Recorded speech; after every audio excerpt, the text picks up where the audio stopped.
I'm going to introduce now our next panel. Before I bring you up here, just a reminder to you all to actually, we have some here, but some of your translating devices, if you can bring them with you when you come and stand up and sit here with me. So it's my pleasure to welcome on stage to talk about the role of science and how science can better guide our institutional and political and economic decision makers.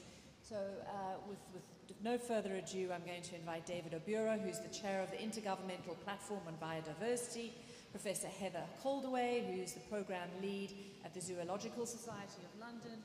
We also have Dr. Lee Hai-sung from South Korea, and Dr. Philippe Charvis, the Deputy Director of Science at the French Institute for Research, and Olivier Lenezet, who's the President of the National Committee of Fisheries and Aquaculture. So gentlemen and ladies, please come up and join me here. Hello.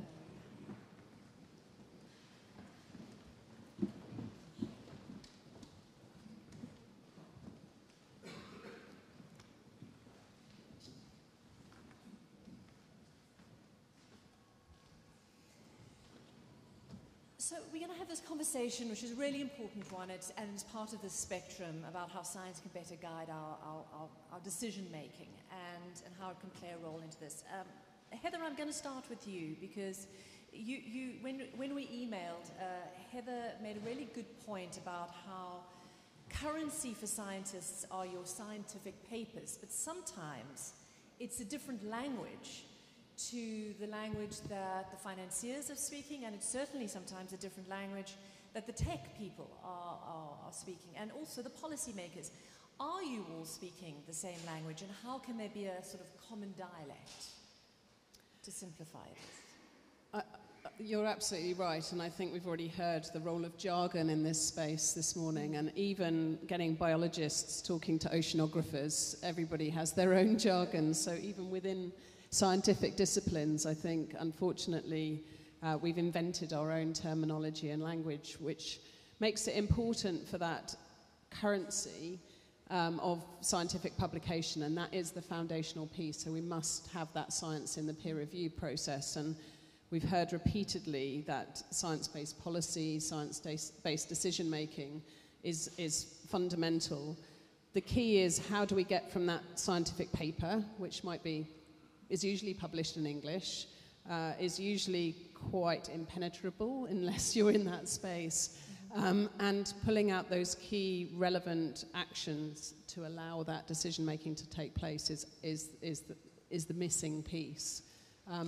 Also, that the scientists rarely are in the same space as those decision-makers, whether it's in economics or in policy. So we've got to break down quite a lot of barriers to make that work. So it's not just about the language, it's about the location as well. Absolutely. It's, it's hard enough to get to all the scientific conferences that you want to get to, yet alone find yourself out of your comfort zone in a convening with decision makers. So I think some initiatives that we're seeing, like I was lucky to work with Monaco Explorations on their Indian Ocean expedition, and that sort of co-created the science that the policymakers needed and allowed that translation of that science in real time on a ship and afterwards to provide that information in a format that it was usable and could be used. Mr. Lee, I would love to hear your perspective from South Korea, particularly around this issue of how you're proceeding on the scientific front.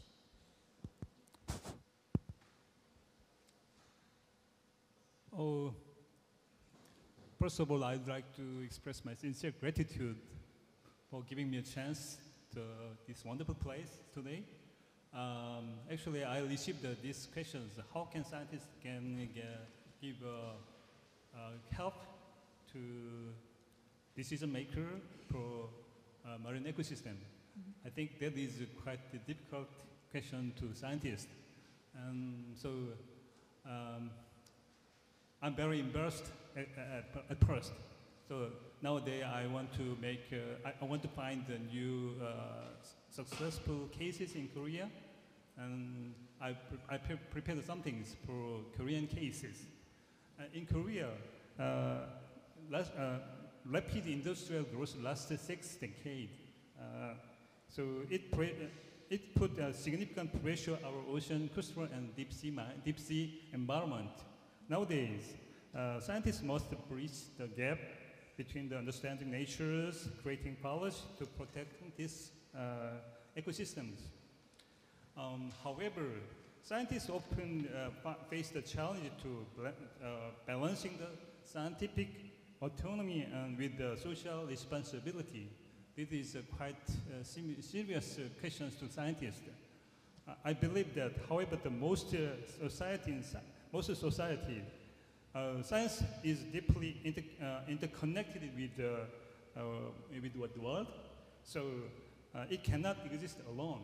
So science must resist. Since the research is funded from public side, so scientists bearing significant social responsibilities. Social engagement of science does not undermine its instinct values. So I think it is called effective use of science is a social context. So in the case of KIOST, my institute, KIOST, we focused our interdisciplinary research combining oceanography, ecology, data science, and the social economics developed to comprehensive understanding marine process. We use the marine environment and monitoring system, like satellite monitoring systems and buoy sensors and advanced model to track the water quality, harmful algal blooms, and change the marine species in real time. These systems have predict coastal erosion and algal overbreak, enabling timely interventions of the local authorities. By this way, collecting data is just the beginning. The real challenge is to turn to information into clear and actionable plan. By this way, clear and actionable plan can give a good information to decision makers. By this way, we can our information to give policies. International collaboration is also key. Marine challenge transcend international border, and our work enabled to beyond Korea. A primary example of Korea-Indonesia Marine Technology Cooperation Research Center. In this center, Korean scientists and Indonesian scientists collect the data in Indonesian area. It is also good information to Indonesian government, so we can give good information and good challenges to Indonesia. So it is a good example. Science help decision makers. Okay. Thank you very much. And you really are doing some amazing work there and leading the ground, and as we also heard, also on the shipping front, on sustainable shipping. David, to you, I know there's this sort of conversation around collaboration and about just conversation and talking between the scientists and sort of a global dialogue that needs to play into these capital stacks that Daniela was talking about. What is your experience in terms of your role? So thank you. It's a pleasure to be here and to be on the panel with the other panelists. And at the moment, so my role now is the chair of IPBES, so we're the Intergovernmental Platform on Biodiversity and Ecosystem Services. It's a very long name. But like the IPCC, we compile the latest science and knowledge as well from indigenous and other knowledge systems into synthesis products for use by policymakers. And so the role that I have as a chair is essentially to channel that information through to various different contexts, such as this, and building up to the BEF and the UNOC as well. And to find ways to sort of pull away from the detail of the science that my colleagues just talked about to the more synthetic language that then can relate into economic and societal or policy type contexts. I very much think that so in IPBES we have a very complicated but very effective conceptual framework to help us synthesize that science. it translates very well into the sustainable development paradigm, I think, because essentially it was developed from a scientific framework to look at the same challenges. How do we understand how nature supports economy and society? And that's in our name. It's not just a biodiversity panel and science, it's about nature supporting economy and science. So most recently, we've had the Nexus assessment, looking at the challenges of nature and climate change, but how do they figure in food, health, and water sectors? But we've also had the transformative change assessment, which really looks from the top down. What are the value systems that we apply in directing our economic and societal activities? And so I look forward. I'm very excited about these two subjects. They're what I had really wanted to work on as a scientist. So I have a couple of years coming up now to really help frame the discourse around a blue economy or sustainable development, for how we really get to truly understand the multiple values of nature, what our sciences tell us, and how we can use that in decision-making contexts. Yeah, thank you very much. And just as a warning, I'm going to ask Olivier Lenezet to speak now, and he will be speaking in French. From your perspective, I was talking about these different languages. There's so many, but you represent fishermen and the commercial fishing industry. Is that also a different language? Do you sometimes feel like you're being heard? And what contribution are you making towards this sort of connection with science and data and pushing this conversation forward? Bonjour à tous et à toutes. Merci pour cette organisation. C'est la deuxième fois que je viens à ce Monaco Blue Initiative. Je crois que ce qui est important de ce que vous dites, ce qui est fondamental, c'est la connaissance empirique et la connaissance scientifique. Aujourd'hui, on peut se dire une chose, c'est qu'au niveau français, en lien avec l'IFREMER et tous les instances scientifiques, parce que je vois l'IRD là aussi, donc j'oublie pas toutes les parties prenantes de la science, il est important de pouvoir justement échanger entre la donnée de la profession et des professionnels de la pêche qui le font régulièrement, soit par leurs données, soit elles sont obligatoires, et je vois un ancien commissaire européen à la pêche, Carmine Viella, qui est là, qui me contredira pas que la politique commune de pêche a permis aujourd'hui, en Europe, de pouvoir concilier la connaissance en lien avec des professionnels et la connaissance halieutique et de la biodiversité dans son approche écosystémique. Je crois que c'est fondamental d'avoir une connaissance qui soit empirique entre les uns et les autres. Il n'y a pas d'opposabilité, il n'y a que de la complémentarité de connaissances. Et moi, pour avoir été pêcheur depuis l'âge de mes 13 ans et demi, jusqu'à preuve du contraire, on n'a pas à rougir de ce que l'on connaît de notre écosystème, c'est plutôt à le partager et à le protéger. Et le protéger d'abord dans une première approche qui est celle de pouvoir mener des programmes. La pêche professionnelle française finance, ou indirectement, des programmes de connaissances scientifiques en lien avec l'IFREMER, en lien avec les décideurs politiques, de façon à ce que derrière cette connaissance soit beaucoup plus précise, car on a besoin de précision. Quand on parle de l'océan, c'est très vaste, mais c'est très technique, et c'est très précisément qu'on peut prendre des bonnes décisions et justement avoir des décisions qui soient comprises et qui soient acceptées pour pouvoir justement mener une politique qui soit commune et en même temps qui permette aussi de pouvoir éviter. Alors j'ai entendu tout à l'heure, excusez-moi, je prends quelques minutes, mais j'ai entendu tout à l'heure de pas mal de choses, mais je crois qu'on oublie 2-3 principaux sujets qui sont actuels, qui sont d'abord avant tout la pollution tellurique. Le vrai mal des océans aujourd'hui, c'est la pollution tellurique. C'est la pollution de la terre vers la mer. C'est le sujet de l'UNOC. Ça doit être le sujet principal, au même titre que derrière les pollutions plastiques. C'est un sujet réel, ce n'est pas juste virtuel. Et les premières victimes, c'est ceux qui sont en mer, qui les voient et qui les vivent tous les jours. Il y a un autre sujet, la qualité de l'eau, la qualité de nos eaux, c'est ce qui fait aussi derrière la survie de l'espèce humaine. Si la qualité de l'eau n'est pas au rendez-vous, nous n'aurons pas non plus d'écosystème marin qui soit une biodiversité qui permette justement de la durabilité. Et le dernier sujet que je voyais, c'est que j'entends parler d'environnement, mais beaucoup d'environnement financier. Le crédit carbone n'est pas là pour permettre à certains de pouvoir faire augmenter ou avoir la possibilité de faire le droit à polluer. Le crédit carbone, c'est un atout, Ça ne doit pas être une contrainte derrière qui doit justement nous mettre devant une autre difficulté qui sera d'autoriser des choses qui ne sont pas plus acceptables aujourd'hui en termes de pollution. Donc je voulais juste le rappeler parce que c'est important, on l'oublie souvent et je ne vais pas rappeler juste ici en Méditerranée parce qu'on a quand même des problématiques, quand je vois les scrubbers à couvert sur la marine marchande qui sont autorisés non plus à rejeter dans l'air mais dans l'eau, les rejets qu'ils ont de leur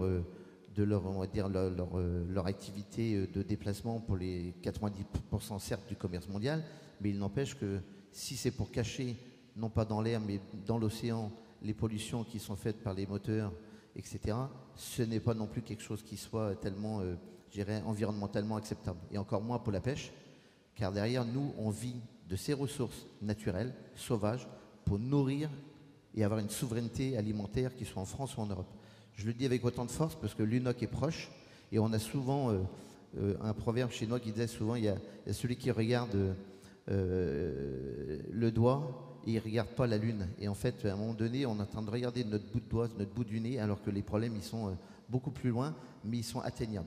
Donc sur la partie scientifique, et j'y reviens très rapidement, oui, évidemment que la pêche française y participe. D'ailleurs, le comité national va devenir un centre technique industriel justement et donc dans les années futures parce qu'on doit collaborer avec tous les acteurs de la science.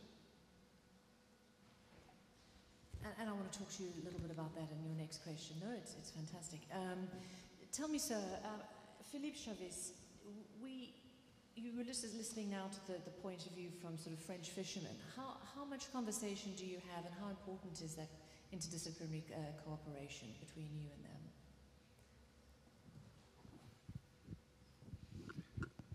Thank you. Maybe I can take an example, and the example is the Bridges program. It's a scientific French national program that started this year and will last for the next 10 years. It's coordinated by IRD, CNRS, and IFRMER. And the objective is to find solutions for biodiversity conservation and fair and sustainable fisheries in the Southwest Indian Ocean. So it's definitely an interdisciplinary collaborative program based on the study of socio-ecosystem.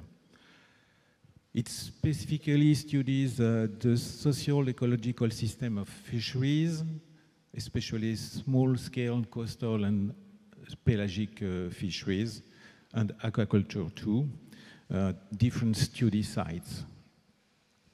So there are two types of social ecological system. One is associated with reef resources, so continuing mainly artisanal and small-scale coastal fisheries. And the other one is based on large pelagic resources, such as tuna or bycatch species, and it's considering mostly offshore fisheries, small-scale and industrial fisheries. And the idea at the heart of the program are the definition of area-based management tools. These tools are used to frame uses and practices in a specific geographic area, especially the use of natural resources. Once the best use and practices have been defined, for example, ecosystem restoration or sustainable fisheries, marine resource use, different types of tools can be used. And for example, I will give you just a few examples. Fishery closure zone, which is the idea of having seasonal or permanent closure of a fishing zone to protect population of fish or part of it. Marine protected areas, well-known marine protected areas, they are correspond to clearly defined geographical space, recognized, dedicated, and managed by legal means to ensure long-term conservation of the nature with the associated ecosystem and the cultural values. And the third example is locally managed marine areas that are fully and jointly managed by local or neighboring communities or families and representative of local government. and they usually work toward the local conservation and sustainable development goals. I think that's it. No, and I think you make the point about specific areas and this area-based management tools. David, from your perspective, I know you're based in Mombasa, and you're living there on some of the most extraordinary pieces of ocean in the world there.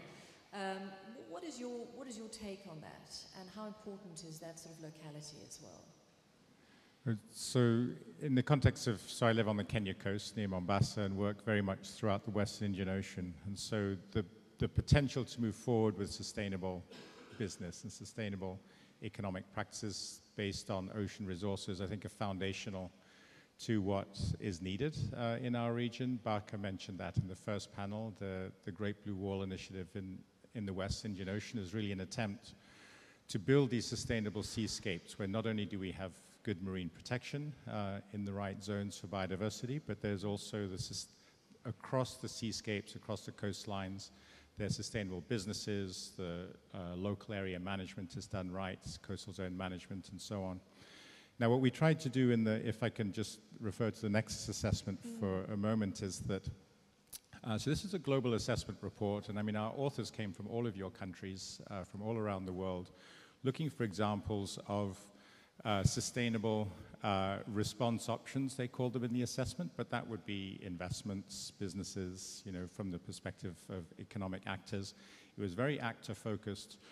One of the critiques or the concerns we always get when doing these sorts of global reports is how much do they focus on the ocean? How much ocean content is there? And it's missing in many places. But I looked through the summary for policymakers in preparing for this event in the last 2 days. Of course, I know it in great detail, but you always have to refresh your mind. And across the 5 sectors, we had a subchapter on each. So biodiversity, climate change, food, water, and health. They each prioritized 15 sustainable response options or very great examples, as we just heard, of response options that could be implemented. So we had a total of over 70 because there were some overlaps between them. When I looked at the titles, it went on and on. I'll only read a couple of them. Integrated seascape planning and land and sea planning, integrated transboundary water approaches, restoration of coastal, marine, and inland waters, mangrove and wetland conservation and restoration, blue carbon, sustainable fisheries. All of these are the blue economy activities and sectors that we're talking about and that need scaling up and financing and so on. And so then a large part of the Nexus assessment is to look towards, so how do you enable these businesses to come about? We've been hearing about the finance needs in the earlier panels, but a lot of it is around the institutional frameworks, the enabling conditions, supporting capacity building and connectivity between actors to support one another, and one type of activity can support other types of activities as well. So there's more detail on some of these I could go into later if that helps, but I think it's really clear that, as we heard already in the second panel too, or the fireside chat, is it's not that we have to invent new things, but we really have to scale out the things that we know that are working and find both the finance and the regulatory processes that will do them effectively and make sure that in building out these economic activities that they are nature positive and people positive at the same time. So we're not undermining the overall system that we're living in. And Heather, from your perspective, I know that we were talking in that fireside chat about the lessons learned from the green economy and the fact that we're kind of reversing back into the sort of blue economy strategy. What do you take from that? I mean, have there been some key lessons learned that you've observed that either mistakes made or opportunities that weren't or need to be scaled up in terms of how you look between the green and the blue economies as well? I guess the first thing is just by calling something green or blue, it doesn't make it sustainable, and so it is that authentic, and that's where I think the science comes in to underpin the sustainability of those actions. The other is, as came up earlier, is that they're connected. The land and the sea are very connected, and our actions on land and our actions in the sea are interlinked. And I think that's starting to provide some of the solutions. So Some of the research that I've been involved with the Bertarelli Foundation's Indian Ocean Marine Science Programme has looked at islands where you have healthy seabird populations, and we all know that if there's invasive species, that affects those seabirds, so we need to get rid of them. More recently, we've understood that healthy islands also mean healthy reefs. So if you have healthy seabird populations, the corals grow 4 times faster and you have much higher reef fish biomass. Now, this is the foundational science that informs things like biodiversity credits or starts to look at the financing mechanisms that we can introduce, but it is that land-sea connection that's so fundamental. And as we heard earlier, that blue carbon and many of these financing initiatives require that foundational science to really be able to produce those metrics that are going to give confidence in the finance sector to make them happen. And sometimes we need that science to catch up. So some of these things are very promising or promised, and actually then it's a bit of a, whoa, slow down. We actually need to get the science to make sure we have the confidence this is going to work.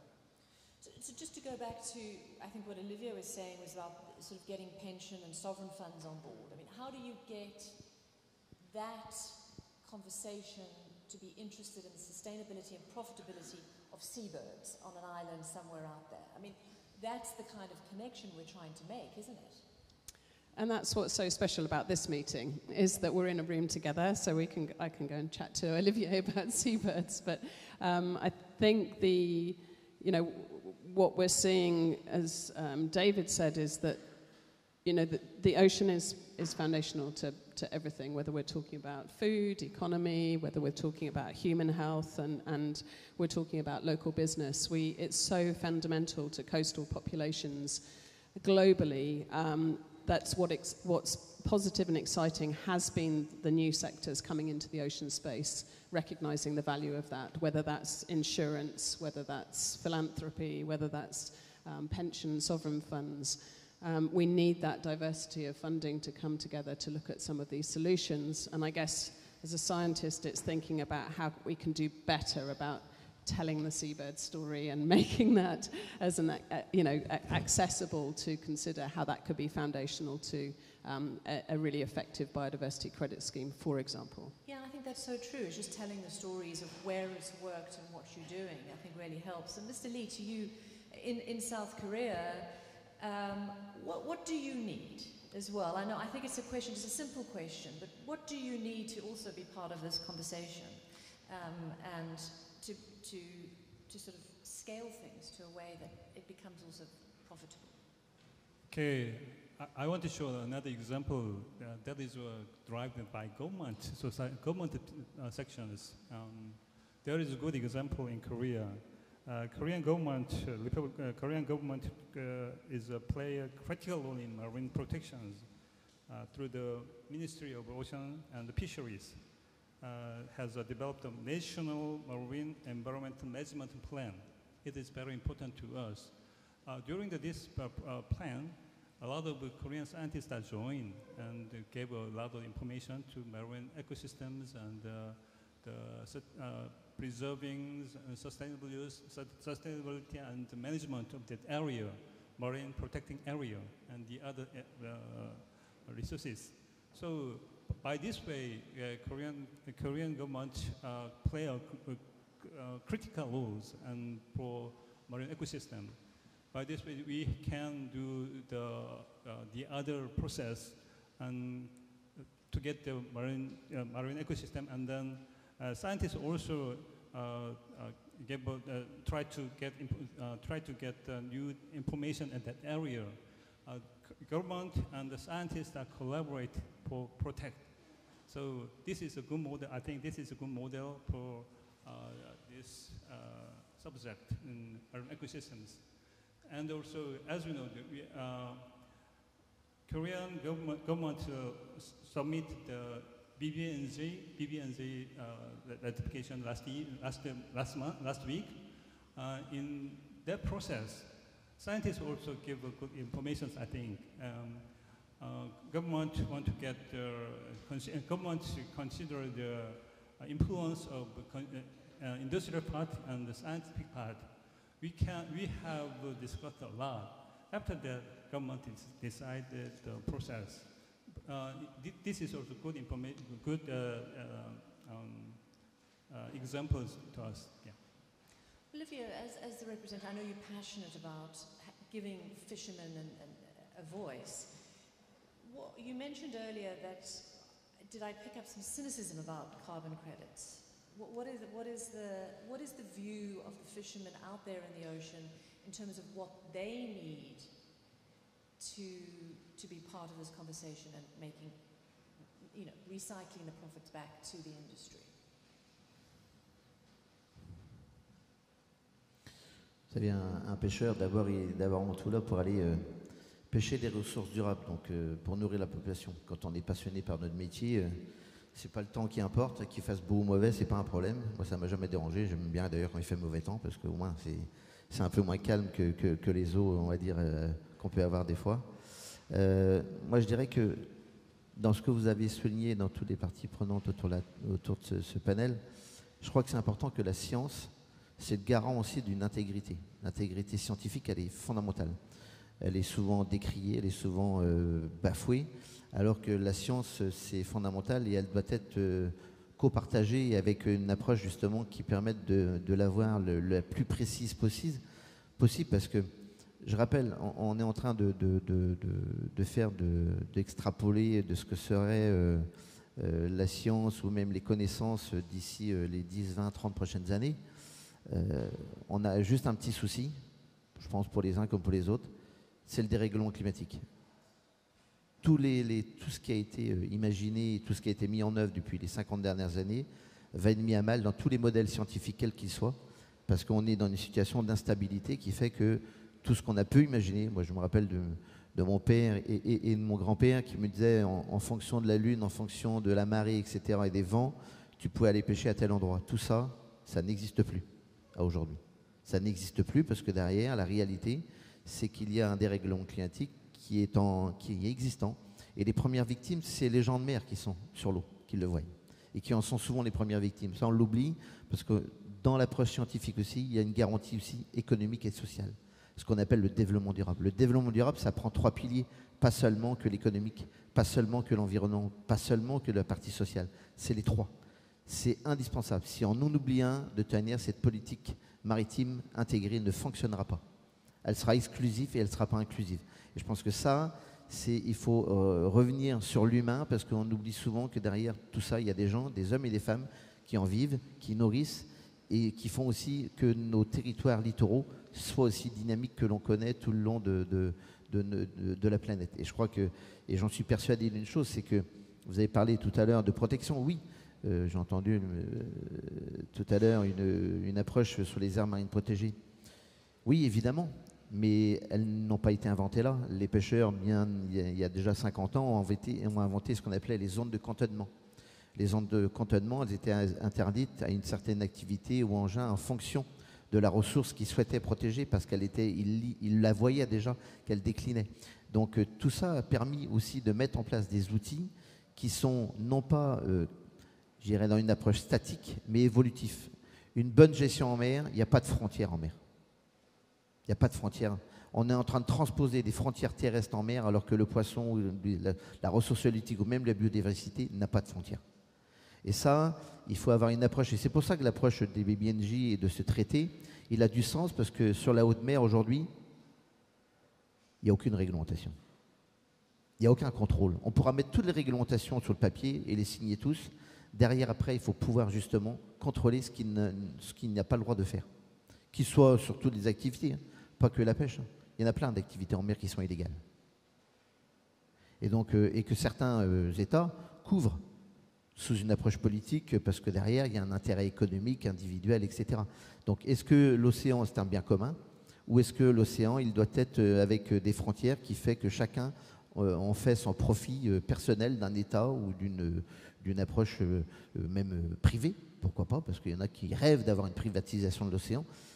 Rappelons quand même que tout ça, ça n'appartient à personne, ça appartient à tout le monde. Et donc moi je rappelle juste que sur la connaissance et sur l'approche très scientifique, nous, la pêche, on a besoin d'une science une science financée, d'une science où derrière on a les meilleurs experts, de façon à avoir les meilleures décisions à l'instant T pour pouvoir prendre les bonnes décisions en termes de gestion durable de la ressource. Ça, ce sont des besoins fondamentaux de la filière. Et donc, et pour terminer mon propos, je pense que le vrai sujet, c'est comment on appréhende ce dérèglement climatique, comment on anticipe les sujets qui vont devoir, non pas pour notre génération à nous là, je dirais que moi je suis plutôt sur la sortie, je serai en retraite le 1er avril, et je vous rassure, ce n'est pas un poisson d'avril. Et donc, très clairement, qu'est-ce qu'on fait pour les jeunes de demain? Qu'est-ce qu'on leur apporte? Qu'est-ce qu'on leur lègue comme testament? Parce que c'est ça le sujet. Et aujourd'hui, on peut au moins s'enorgueillir d'une chose, et moi je suis très fier d'une chose, c'est qu'en Europe, la pêche européenne, elle est durable. On est passé de 15% des stocks qui étaient à peine, on allait pêcher les intérêts, on ne touchait pas au capital de la ressource. On est passé à près de 60%, 70%. Donc c'est avec tout ce qu'on a connu, avec tout ce qu'il y a eu comme problématiques diverses et variées, dont j'ai cité, je crois qu'on peut être fier de ce qu'on a fait. Il va falloir le dire aussi à l'UNOC, parce qu'on va parler souvent des problèmes, mais on oublie de dire ce qu'on fait de bien. Essayons de transposer les choses qui se font bien, non pas à d'autres, parce que souvent on les transposer à tout le monde comme si c'était une réalité, on fait du copier-coller. Chaque région, chaque façade, chaque océan est complètement différent les uns des autres. Et en plus, l'approche n'est pas la même à partir du moment où humainement, si ce n'est pas inclusif auprès de ceux qui vont devoir l'appliquer, ça ne fonctionne pas. Philippe, I think we're all in agreement, and I know that Olivier has just mentioned it and supported your conversation around area-based management tools, but I know that you are concerned about deep sea and the sort of deep ocean and the potentials there. And in many ways, is that a different conversation, or is it the same conversation, or is it a different set of questions and solutions that we need with regard to the deep ocean? Thank you. The deep ocean is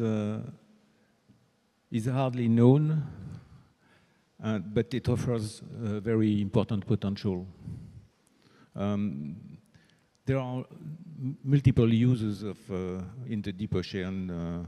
Some are common, others are on the prospect. For example, of course, there is deep sea fishing, but the deep ocean is used for submarine cables, surveillance, sovereignty and geopolitics, deep sea mining, exploitation of biological resources, geoengineering, including carbon sequestration, and scientific research has not been developed enough on these issues. If we take the emblematic case of deep sea mining, it's still virtual. There is very little industrial operation right now. It's just starting, I mean. On the other hand, the stakes represented by these resources generate complex interplays at both national and, of course, international levels about legal framework, the financial speculation, environmental controversies, and political negotiation. And meanwhile, research in the deep ocean over the past decade has revealed a very diverse world connected to our online world and providing ecosystem services. For example, we showed that the fish in the deep ocean they are very far more numerous and diverse than we imagine, and they probably constitute one of the largest biomass of vertebrates on Earth. And these deep sea fish carry out major vertical migration in the pelagic zone, making them links in the transport of carbon to the deep sea. And this, of course, contributes to the biological carbon pump itself, which is essential for the oceanic carbon cycle. So, in the current context of global change, this ecosystem must be preserved. And because they play a crucial role in the food chain, feeding tuna, whales, and indirectly they will influence fishing activities, for example. there is also a huge potential for biotechnology in this,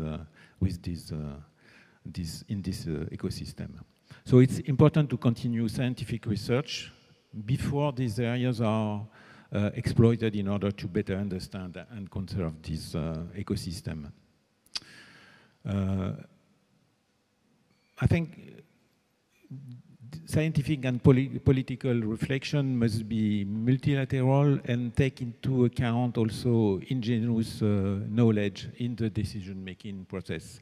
And we organized last year in the Pacific, in Numea and Papeete,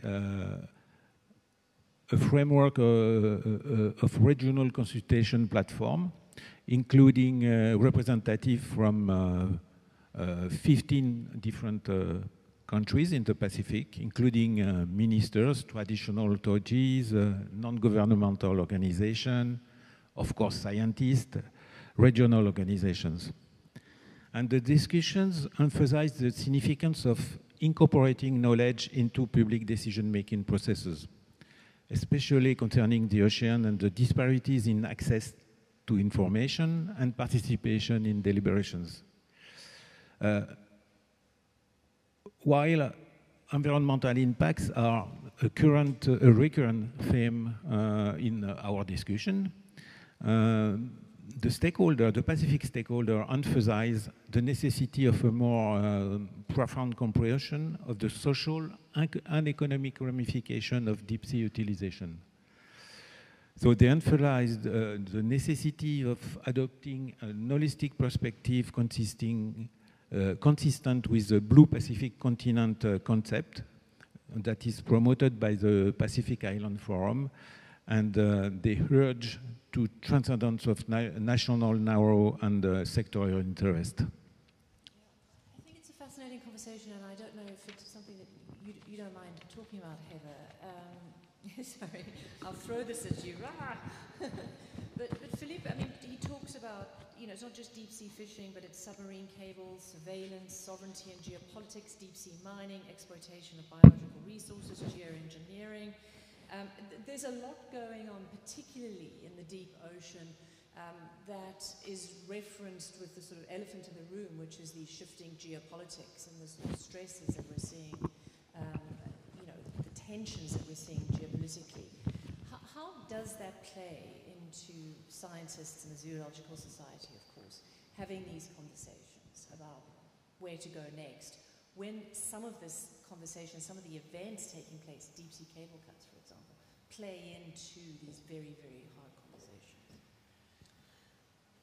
I mean, the role of science is to be neutral, apolitical, and factual. Absolutely, and but it impacts you, no doubt, does it? It does, but I think the importance of science is, as my colleagues have just shared, is to, it's hard in exploratory science like deep sea science, which is inherently expensive and difficult to do, to be competing with industries and the race for things like deep sea mining or deep sea bioprospecting. And so it's really important that we emphasize the everything that we know, as my colleague eloquently described, is the fundamental importance and complexity of that system which we uncover, and the importance of a precautionary approach that is informing things like moratoria on deep sea mining, which is so important to see and absolutely critical. So I think it's the job of science to make sure that we're very clear in our messaging, that we are providing that information across the board to governments to enable those decisions. And policymakers need to have the confidence in the science to make those decisions. So whether it's around the value of marine protected areas in biodiversity conservation, whether it's listening to the different voices that are coming to the table or looking at deep sea solutions. I'm not sure I have every geopolitical solution there. I'm not asking you to sort of have a political thing. It was just more the sort of sense that, sometimes this stuff overlaps, yes, whether we like it or not. Yeah. And I know that, again, also to your point, David, I think, is that you can't have profitability over sustainability. And, you know, we can have this conversation about different ways of funding and how much money is needed and how to accelerate, but you can't ignore the fact that profits trump, whether it's the deep ocean or other parts of the ocean or the local areas that you work with as well. Yes, thank you. So, we've touched on a number of really complex issues, and if I can try and address a couple of those. One of them, from an IPBES framing, there are two parts that are really important. First is that we deal with a multiple knowledges perspective, and that there are many different value systems across the planet, different cultures, different communities, and so on. One worldview, which is the dominant one, does pursue economic growth and profitability in the ways that we have been talking over the last 50, 100 years, and has really sort of driven a huge amount of material development. There are many worldviews that we try and incorporate in our assessments that present other types of values as well that are more relational about the connectedness between people and nature. So in addressing these complex issues, one, we have reached planetary boundaries in many ways, so we do need to have a planetary conversation. The high seas, or the areas beyond national jurisdiction, don't belong to any country, so they do belong to everyone. So how do we address that? Of course, there are processes in the United Nations for dealing with that. But there are many discussions around the precautionary principle, particularly now at planetary boundaries, to make sure we don't worsen the situation as we move forward. And then the other point that I would make is coming back to sort of the knowledge framework that we have around, you know, profitability trumping other aspects. And you asked Heather earlier about how do you connect seabirds and sovereign wealth funds. There are many steps in that process that we don't really know well how to do yet. But I think a framing that's becoming very clear to me, looking across the IPBES sort of assessments and the science that we have, is that really nature is the foundation of everything on the planet. It's the biosphere. We are nothing without it.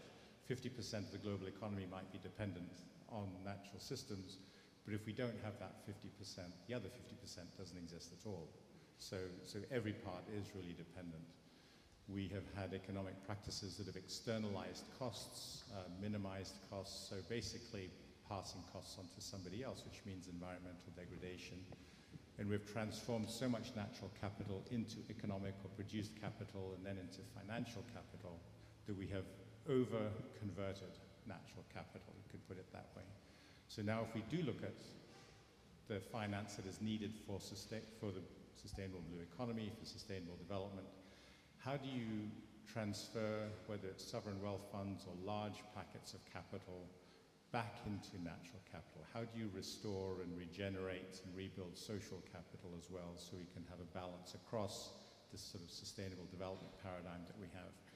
We've had that paradigm for 50 years. It's had its weaknesses for sure, but it has its strengths as well, including that it is a common principle shared across the United Nations system, across all countries.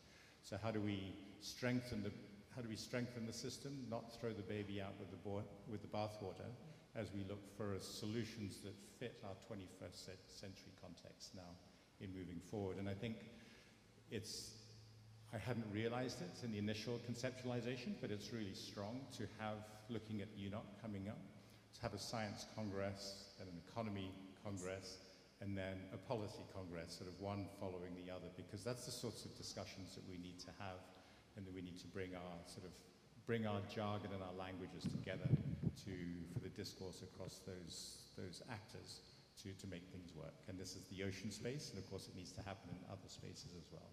Yeah, no, I think that makes a good point. Mr. Lee, to you, just in terms of innovation, obviously you have been championing data and science.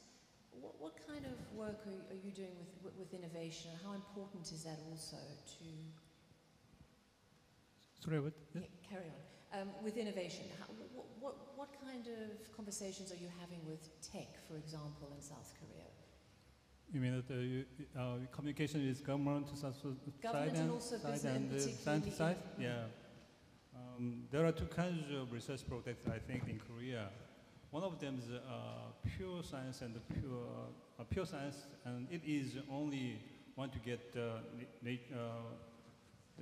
natures, and the other side is some proposed object.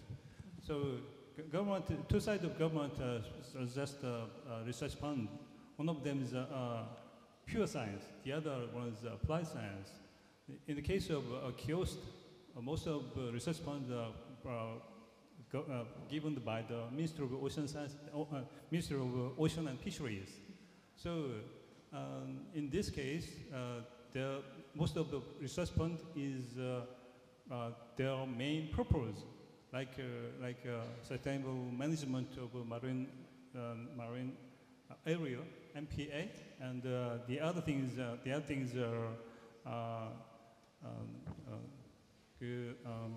how to say. We also did overseas mineral resources and biodiversity. In that case, we have to subject our proper resources.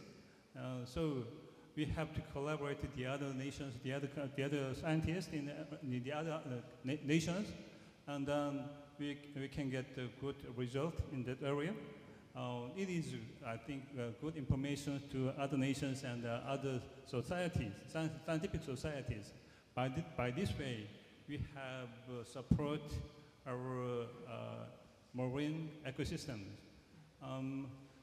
One of the other side, in pure scientists, that they do not want a purpose object. In that case, we can get a good result for science and natures. So these two kinds of project is our main topics. Okay. That's excellent, thank you. And I'm going to turn this over to the floor because I know that a lot of people have questions for you.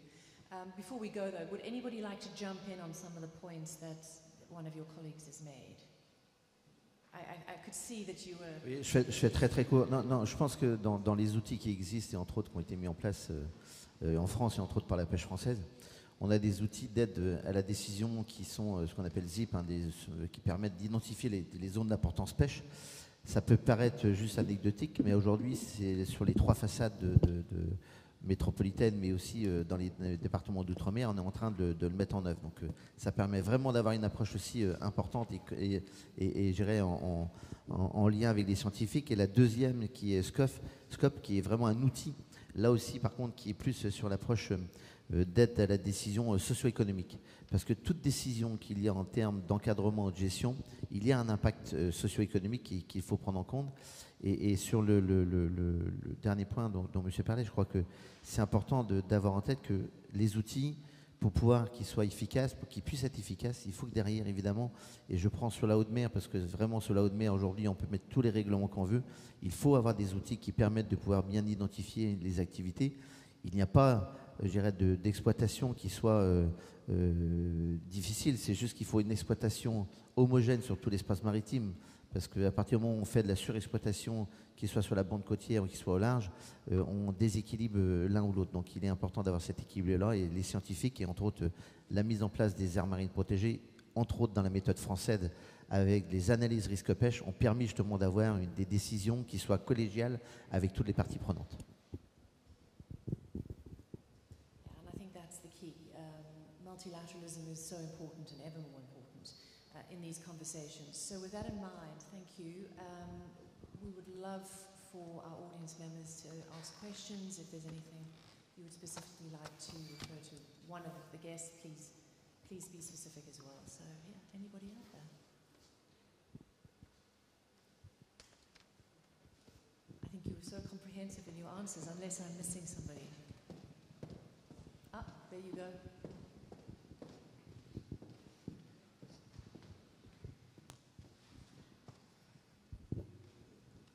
Merci beaucoup. Je suis le colonel Mamoudou Sidibé, je suis du ministère de l'Environnement et de la Transition écologique du Sénégal. Je suis le directeur des aires marines communautaires protégées au Sénégal.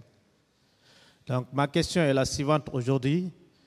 Nous avons beaucoup d'interventions et beaucoup d'acteurs en mer qui aujourd'hui, il y a eu beaucoup de discours, beaucoup d'organisations sur des conférences et autres, mais il n'y a pas une feuille de route claire et nette qui permet d'arriver vers une action concrète. Comment est-ce qu'on peut arriver vers une action concrète pour au moins aujourd'hui sauver cette mer-là? Parce que le problème principal aujourd'hui, qu'un pays sauve sa partie, ne règle pas le problème parce que tout simplement, ça sera un appel d'air pour d'autres personnes. Aujourd'hui, on va en Afrique, des gens délaisser la mer parce que tout simplement, il n'y a plus de ressources pour aller vers l'immigration. Et ça pose un énorme problème aujourd'hui. Comment on peut aujourd'hui, parce qu'aujourd'hui, la mer ne peut pas être transformée en frontière. C'est impossible. Parce que tout simplement, nous avons qu'une seule mer où la ressource elle est partagée, la ressource n'est pas figée, elle bouge. Donc c'est des ressources partagées. Comment est-ce qu'on peut faire élaborer aujourd'hui une feuille de route claire pour nous amener vers une action concrète pour la conservation de cette mer-là? Merci. Merci. Thank you. And I think that is a real focus of why we're all here today. Would anybody like to answer that?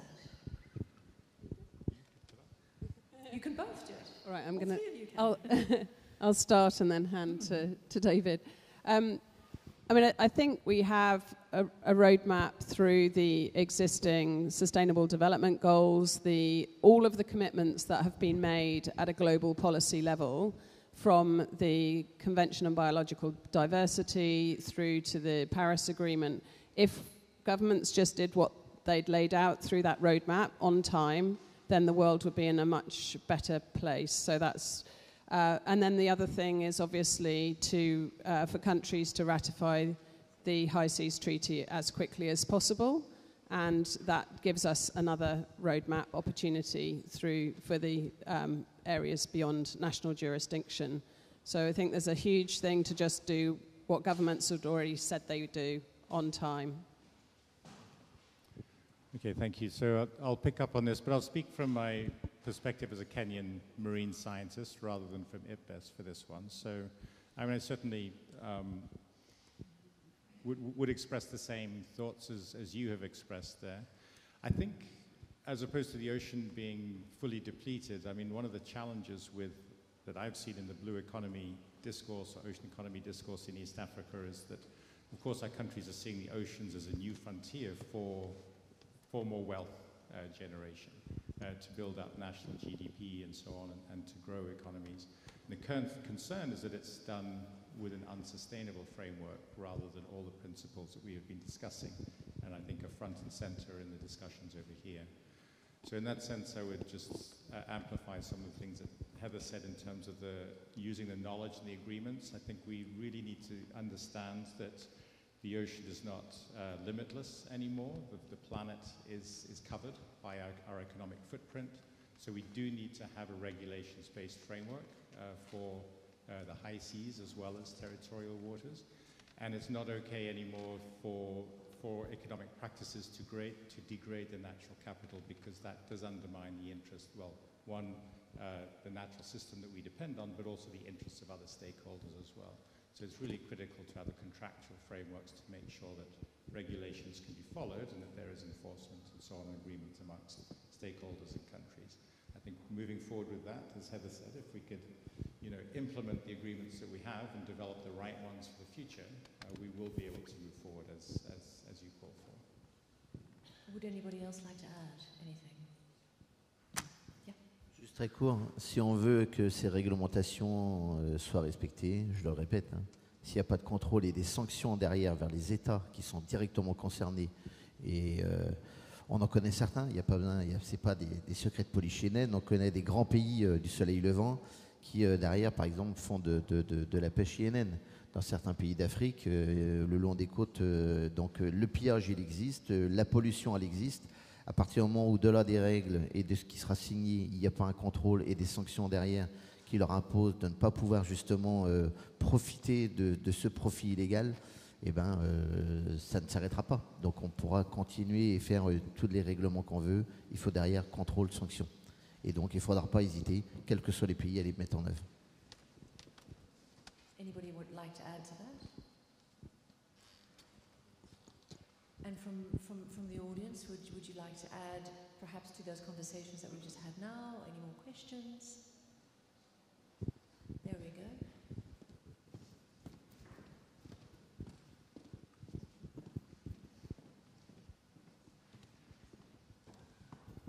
Thank you very much. Thank you very much for this fantastic panel. A very quick question from me is actually, coming out of UNOC and the One Ocean Science Congress, I think a key priority for countries would be to really prioritize knowledge infrastructure. That is something that relates to data sharing, science and collaboration. So my question to the panel is whether you can unpack a little bit more the kind of collaborations that are needed across the board, both across different regimes, whether it's science and business, whether it's global north, global south collaborations and interdisciplinary. What would an ideal scenario look like? And perhaps a question for the later panel, not to throw people like Marissa under the bus, is how do we actually fund effective science? From the region where we're from, the Western Indian Ocean region, one of the institutions that exists is the Western Indian Ocean Marine Science Association, which does fantastic work in terms of re-granting to emerging and existing scientists. As I mentioned earlier, there's a huge seagrass science community that exists, which does amazing work. But a lot of this scientific work focuses on mapping. When we're talking about the next step, which is application, and the step after that, which is disruption, the funding and financing models fall short because there's no room for failure. Often it's one grant that comes in and we have to abide by that granting requirements. So I think it's really, really important for us to spend some time, possibly not on this panel, but maybe throughout the course of this conversation of MBI, in thinking how can we actually encourage failure, prototyping. How do we give the freedom and the space to scientists to disrupt and innovate? And I'd really love to hear how we can make that happen. Any takers?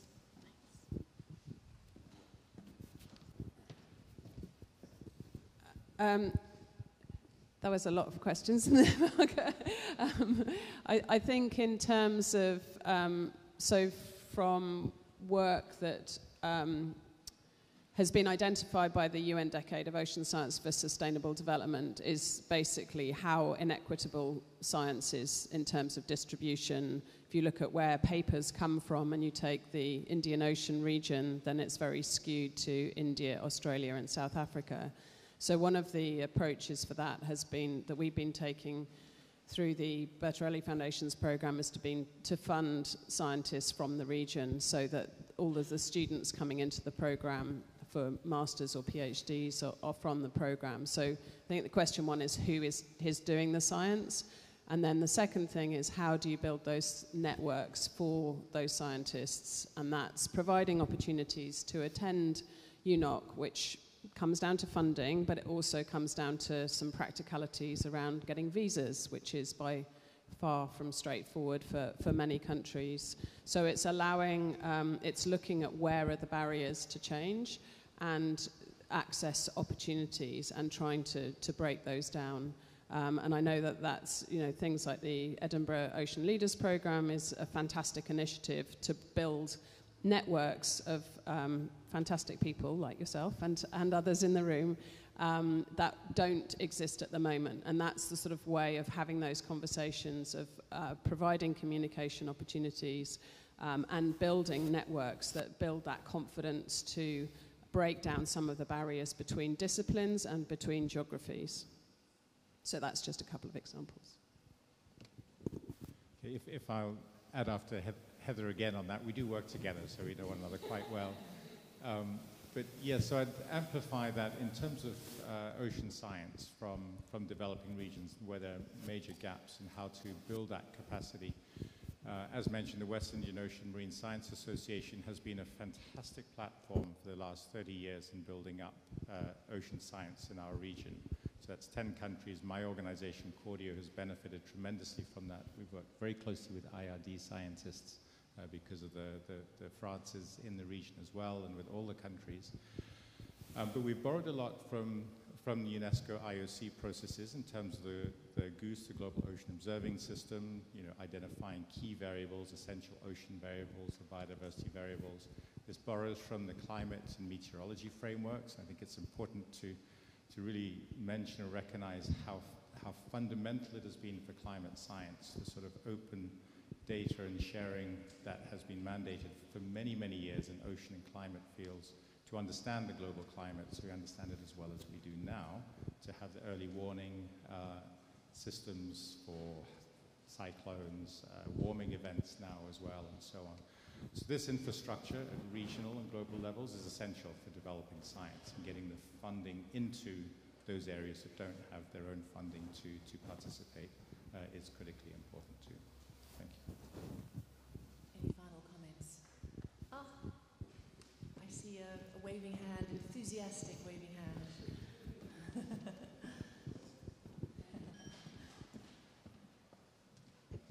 Quiet for a while and then I spark up, yeah. So, yeah, human capital training and so on is so important to me and many of you here. I mean, that's why some of us choose to be at the university. So that's what has made me to want to talk. And my main point is that every little effort by an individual or a group, a university, adds up. So let's think about that. And I'll give you very quickly some examples.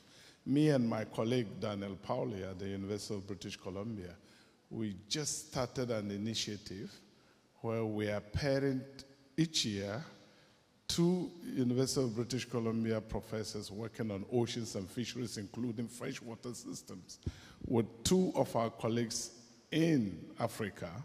We bring them together and they work with their groups for 1 year. They do mostly virtually, and then one month of the year, the African colleague comes over. This is just to open the network, link up people, because this is really important. Many of our colleagues in the developing world are limited because they don't have this connection. So that's one very simple example. Bloomberg has contributed to this, and we are still taking support. If you want to expand this, you're welcome, yeah, because it's really important.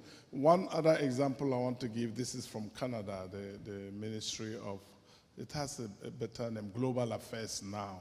We have just with them and the University of BC, we are bringing 30 undergraduate ongoing students from Africa to UBC for training in forestry and coastal and ocean relationship. These are just examples to tell you every little effort adds up. So let's all do that and we will have a better world. Okay, guys? Thank you. Yeah. Thank you. And on that wonderfully optimistic note, I think we can close for lunch unless anybody would like to add anything. Thank you very much. It's been a fascinating morning. After lunch, we're going to be dealing again with the issue of funding, but this time how to fund the Sustainable Development Goal number 14, which of course is, I think, the most underfunded goal, if I'm correct. So that's going to happen afterwards, but in the meantime, please, you are relieved from your duties. Thank you very much for a fantastic panel. Thank you for all the hard work that you're all doing, I know, in your individual ways. So thank you very much. For a round of applause and enjoy your lunch.